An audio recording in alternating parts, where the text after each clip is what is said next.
living fully alive in every way. You're listening to Relationship Prescriptions with Dr. Carol.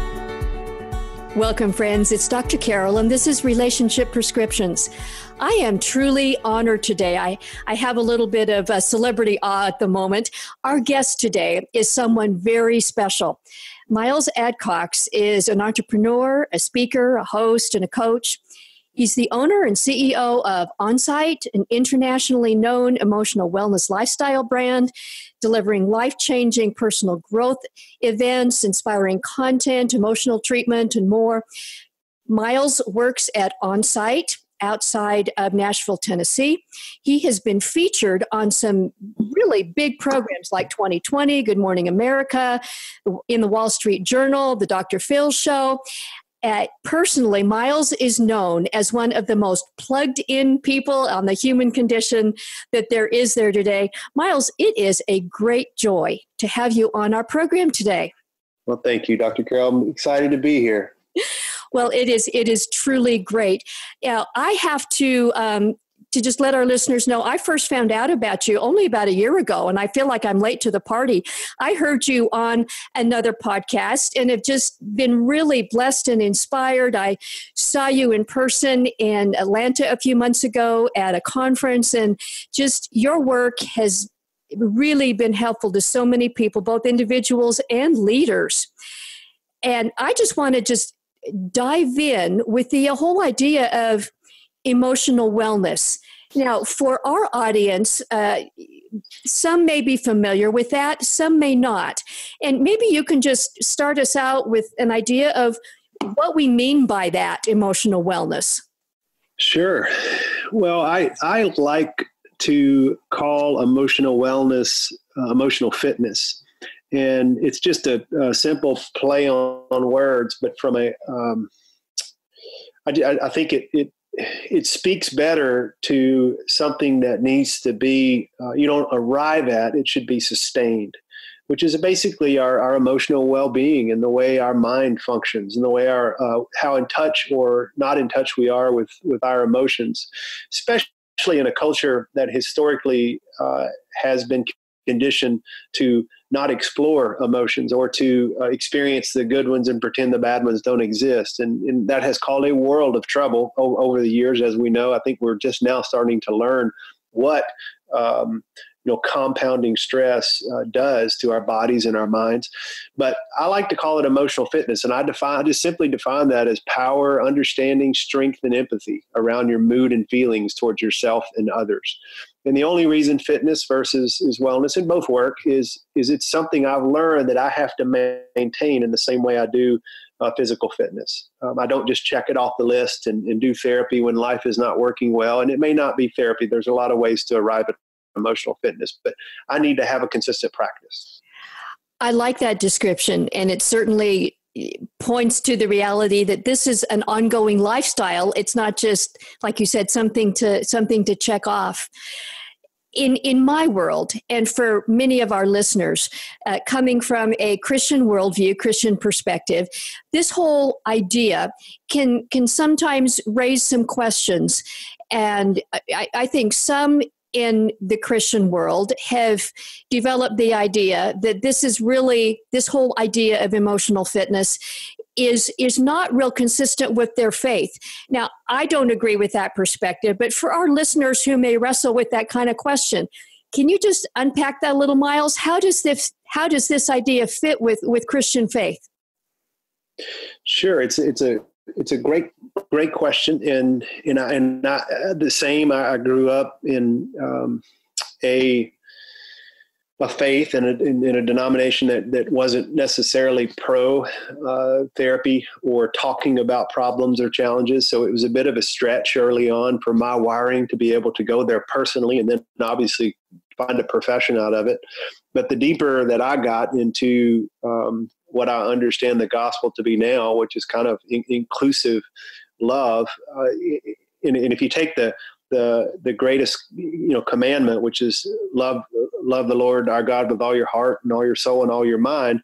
That means that we're the greatest commandment is to love well. And I think in order to love well, we have to be holistically well. We need to be able to love with all parts of ourselves, which requires us exploring and healing all parts of ourselves, not just the logical part. And I don't know that enough of I do know because I've seen it with science, that enough of the right information doesn't create sustainable change alone. So we have to do more than just know. We have to be able to put it into practice. Oh, as you say that, I can think of all kinds of New Testament scriptures, all kinds of things that Jesus said to back that up.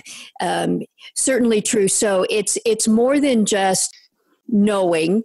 Frankly, in my own family, as you just kind of alluded to, but I grew up seeing a lot of dysfunction in my own family and among others who said they were Christians. So it must be that just knowledge isn't enough. The same, yeah, and a lot of, and I know this is in the faith communities, this can be a controversial position, but I'm careful not to. Having studied human beings and understanding somewhat how the brain works, there is so much more I don't know and understand. There's people way smarter than me on the topic, but I'm careful not to box people into who they are and how they're wired based on what they believe. So, and I know it can be edgy, but I don't think you put Christians in a box and say, well, their brain is different because they have this faith. That's like saying their body's different or their organs are different. And I think we're all human. And I think God sees the humanness in all of us. As you know, I'm a believer, but I also have a lot of friends who come from different belief systems and other faiths. And they share very similar challenges, physically and psychologically. The brain is just another living organ, and I see it no different than when our physical bodies break down, so can our emotions and our mind break down. We have to give each equal attention if we're to be whole and be able to live out, I think, what God calls us to do. And you describing this as emotional fitness, it kind of fits what you're just saying. We don't believe as Christians that you don't have to eat healthy every day or you don't have to get physical exercise. Why would we think that our brain doesn't need regular care and wise actions and intentionality and all of that? We are human. We are 100%. And again, there's people smarter than me on the brain science side of psychology, and there's people smarter than me certainly in theology. So I don't feel like necessarily an expert in both, but I certainly have had a foot in both worlds. And I I wouldn't want to defend this like a thesis to say, well, here's the scripture that my interpretation of it says this, or here's the science that says this. I'm just giving you a human experience for somebody who's been in the trenches with human beings, both Christian and non-Christian. And I've seen zero difference in the way people, we all experience adversity. And now I do think a secure spiritual faith system can give you an advantage in the healing process, but I don't think it alone works really well for some people. And there's a lot of people that need it in combination with other things. And I personally believe in an integrated approach to faith, and that let's learn everything that, God gifted a lot of really smart people with innovating and creating things that we all use to elevate our humanness. And I think we need to take advantage of them and build them into our faith so that we can become the best versions of who we are and reach more of the world from that place. Thanks for talking about that, because I think that pathway to wellness, Christians need that just as much. I'd just like to hear you talk a little bit about the what is involved in getting from our suffering or our misery to a pathway to wholeness. I've seen some people that just feel like well, I just have to put up with it, that their approach to whatever the diagnosis is. And frankly, I hate diagnoses because they tend to put people in boxes. But if it's depression or anxiety or one of these others or something unnamed, okay, I just got to put up with it. Can people really get past some of these things? Of course, yeah. It's amazing some of the healing and resilience I've seen when people have a safe environment to be completely honest and transparent about their struggle. And when that's mirrored and received in an empathetic way, that alone is human-to-human contact, one person hearing in a non-judgmental ear and being able to hold up a mirror and support and empathize is enough. But surprisingly, that's not built into our culture. And I agree. There is certainly a need with the way the structure is built around behavioral health. But for diagnoses and the DSM allows people to get paid based on diagnoses, and it's all kind of anchored in insurance. But you got to remember, our behavioral health system is built on a sickness model. It's not built on a wellness model. Wow. It's back.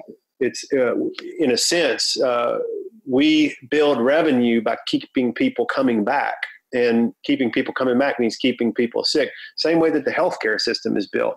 We're not giving wellness advice to people when they come. They're starting to now. I just spent 2 days up at Mayo Clinic doing a executive physical myself, and most of the advice was not pharmaceutical related, or it was all eat better, sleep better, manage your stress.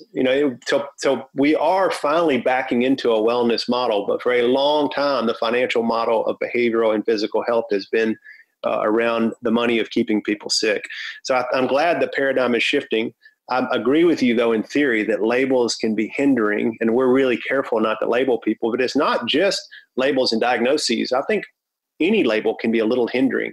I've even seen some hindrance around the Christian label, and I'm Christian.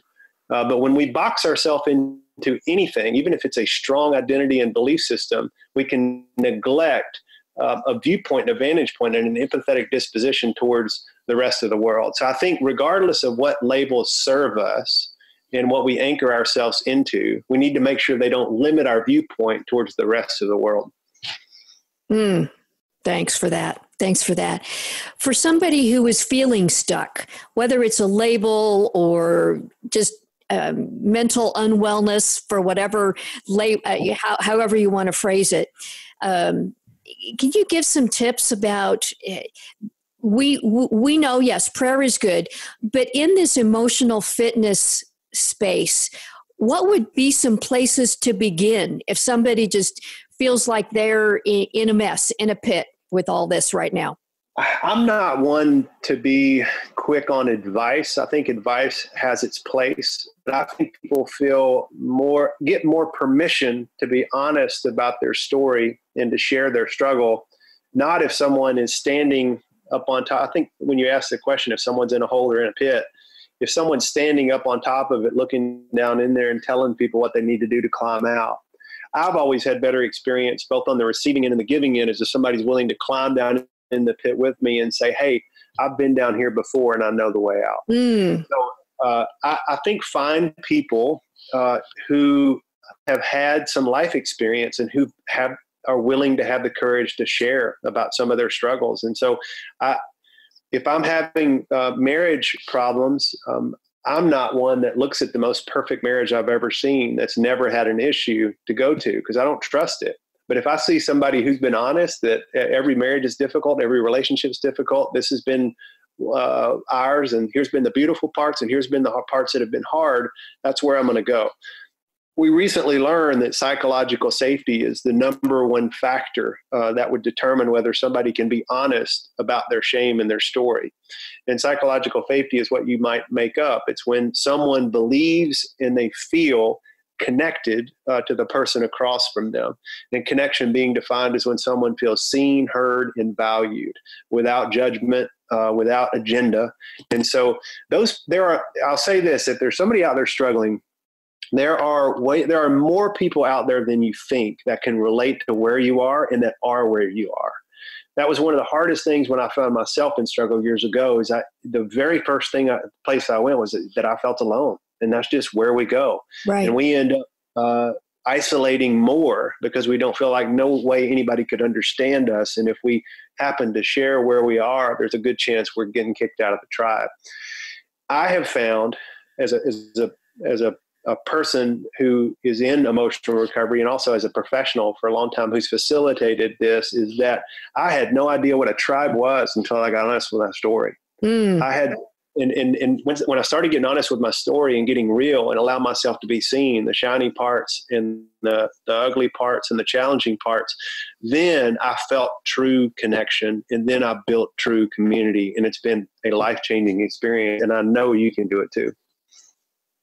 Wow. You're talking about vulnerability, and just listening to you, I'm getting the sense that you still are practicing that, Myles, that is just a part of the lifestyle that you have grown because you've seen what a difference that makes both for you and others.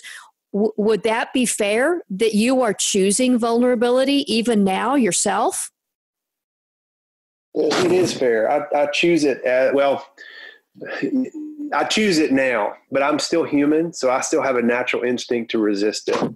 So, however, vulnerability, we don't really choose vulnerability, it chooses us. And it's going to catch up with us at some point when we decide to embrace it or not. And if you look at it through just being honest about who we are, now clearly I was somebody that when I began to see the opportunities and the benefit of vulnerability, I kind of overdid it. I'll be honest. I didn't quite understand what felt okay to share and not share. And it was an unconscious thing. And I see a lot of people doing this today. And I'm, who knows, I may make that mistake from a stage sometime soon when I'm getting offered to teach or speak.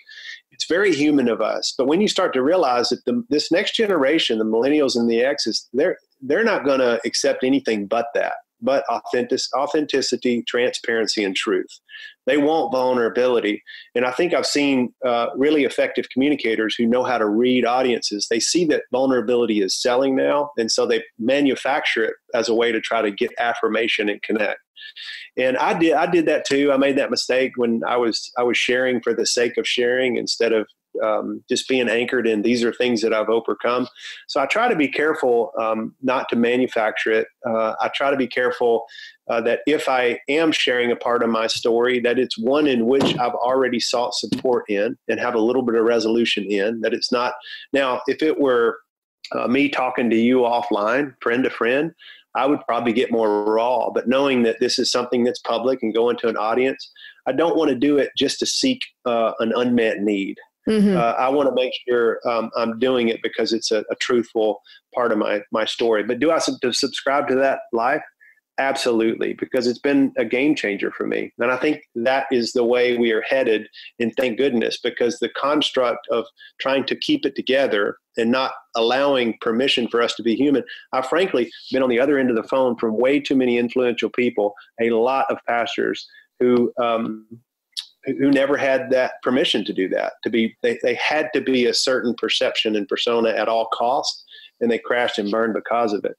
So I'm a big proponent of it. This sounds like an important thing for anybody who is or wants to be married too. And this is something I had not specifically thought about asking you, but Myles, in my own experience, I did not get married until I was in my 40s, in part because if I had gotten married before then, I think it would have been a mess. Growing up as I did, I needed that level of maturity. But once I did get married, that was even a whole nother level of being seen at a vulnerable level. It ended up being a very healing thing for me. I know not all marriages are that way, but just the whole emotional fitness and connection with people in that kind of intimate relationships is something I don't think many people really go into marriage prepared for. Any thoughts about that? Yeah, well, I've got some thoughts, but first I can really relate to what you're sharing. I appreciate you sharing it. And it's a perfect example. I know we've had limited time together. I think, we met briefly, as you said, in Atlanta. Right.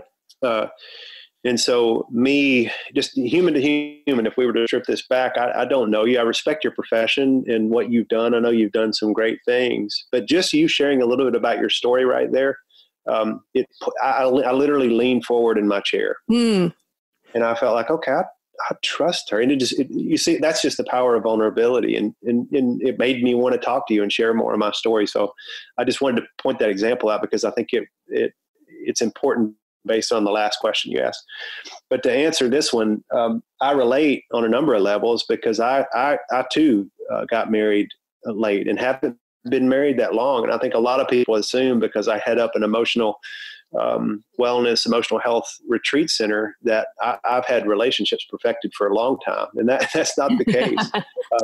I had a lot of the data. And this goes back to the first question you asked. I had a lot of the data. And so I was well studied. And I could tell you the ABCs of how to do relationship, but knowing it and doing it are two different things. Yeah. And I needed to get into the experience, but I also had the same experience you did in that waiting for me ended up being the right decision. And I didn't know it wasn't a conscious decision because I just, had I been able to get married when culture told me I was supposed to in my early 20s, like everybody else, then I probably would have done it. But I think it might have been a mistake for me. I think and as you said, I think I'd have been a little bit of me coming into my marriage more mature. It was a two-part thing. One, I've been doing what I've been doing for a long time. So it was really vulnerable because I'm having to change things to coexist with another person.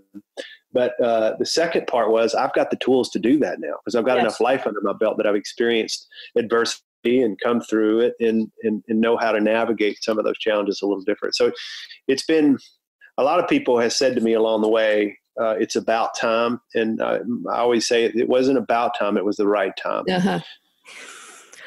Oh, thanks for that too. I occasionally see you post a picture of you and your wife or you and your son, and I understand another child is on the way. I was never blessed to have biological children, but I imagine that whole journey has got to be pretty amazing for you. It's been unbelievable. And it's I will say, my wife and I both love,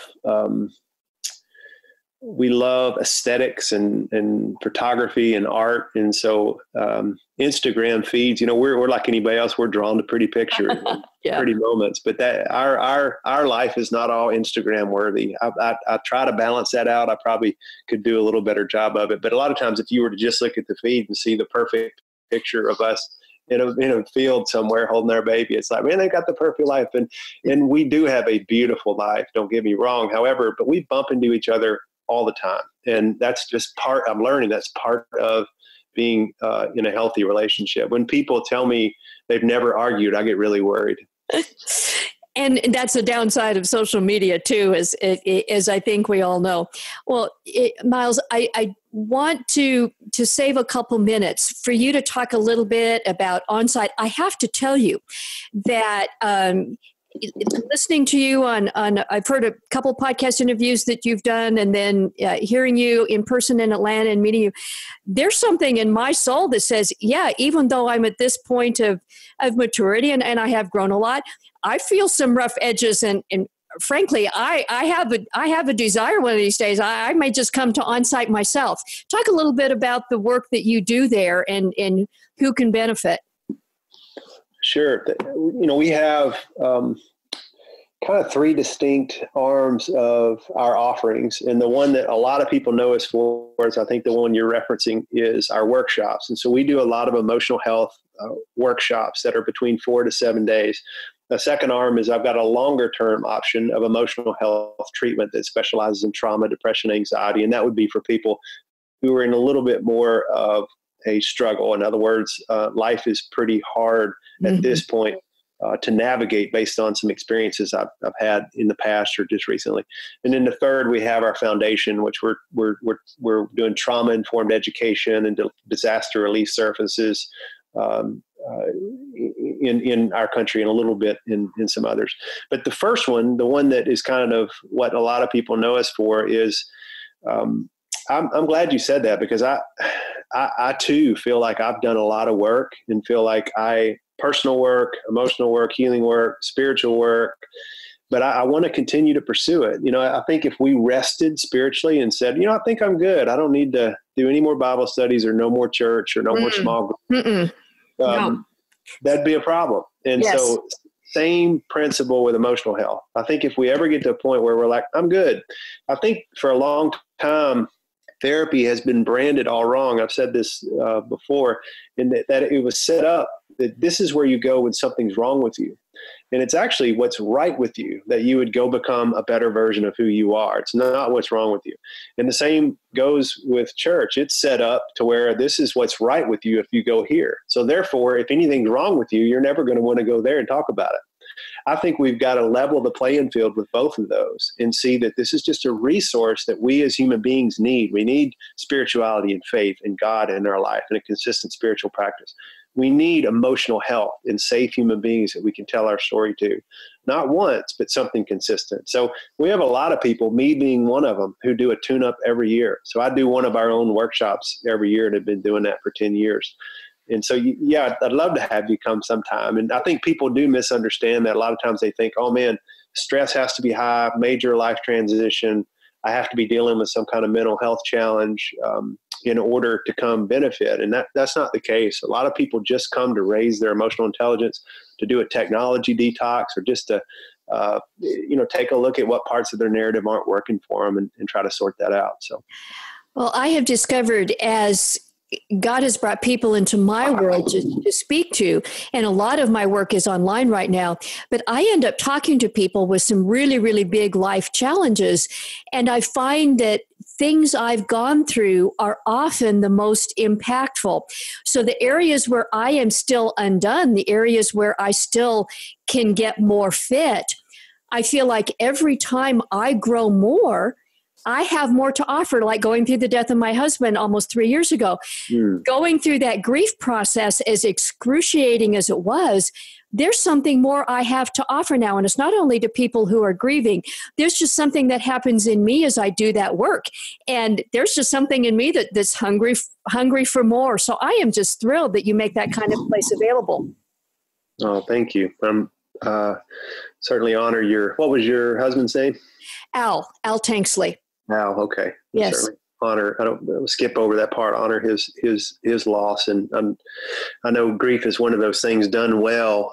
You don't really finish it. You just kind of stay connected to it, and but given permission to go through it, it sounds like you have been. Then certainly, yeah, you can come out even stronger, or in some ways more informed on the other side. There's a movement in something called positive psychology where they call it post-traumatic growth instead of post-traumatic stress disorder. And it's true. I've seen people who have gone through adverse life circumstances and given themselves permission biologically for the body to heal appropriately and go through a grief process or whatever might be the case, and come out more resilient, more connected, more present, more alive, more spiritual on the other side. I have experienced that in my own life. And frankly, I'll just lend my 2 cents on the theology side. I think that's where the miracle working power of God comes. He can take what truly was meant for destruction and work in us to make something of meaning. It's not that he ever wishes our pain. I believe that firmly. But faith is a powerful way in coming through some of those places to bring meaning out of it. Yeah, well said. I really like that. And I concur. I think people assume because I'm in my space and that I was in mainstream, kind of psychology prior to even getting back into the faith space, that I would be one of those that would be opposed to the idea that you can actually heal with your faith and in church and with other believers. And I really think you can. I'm cautious of and careful when I hear people say, if you've got depression, just pray it away. And I think that's dangerous. It's like telling you to do that with cancer and not get treatment. But I think if you have a really good community of people who are living the message, not just studying it. I don't think Jesus ever wanted us to just study him. I think he wanted us to live like him. Then together you create what we create in therapeutic circles, which shouldn't just be saved for the therapy room. It should be practiced in community, that we have safe people we can talk to and be honest with one another and heal together. What I'm hearing you say, Myles, is just like people who eat healthy and exercise well are more likely to be physically fit. It doesn't matter whether it's in your church community or in some other setting. People who have a place of emotional safety, to use a phrase you talked about, will be more emotionally fit than those who don't.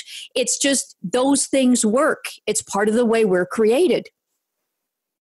100%. And I don't think spiritual health and emotional health, and I know I've got friends who could probably throw several verses at this and back it up, and you may be able to, but it's just my theory. I don't think spiritual health and emotional health are that far apart. I think they're pretty intertwined. I just think we've separated them for a long time. But I think this next generation is giving us an opportunity, and it's not just them. I think a lot of people who are awake and evolving are finding real opportunity to connect the two, and how we become a more whole person out of this. It seems like that was the invitation from God to begin with. Wow. I feel like, Myles, we could talk a long time. It has truly been an honor. If somebody wants to find out more about you, about your work, about Onsite, how can they find out more?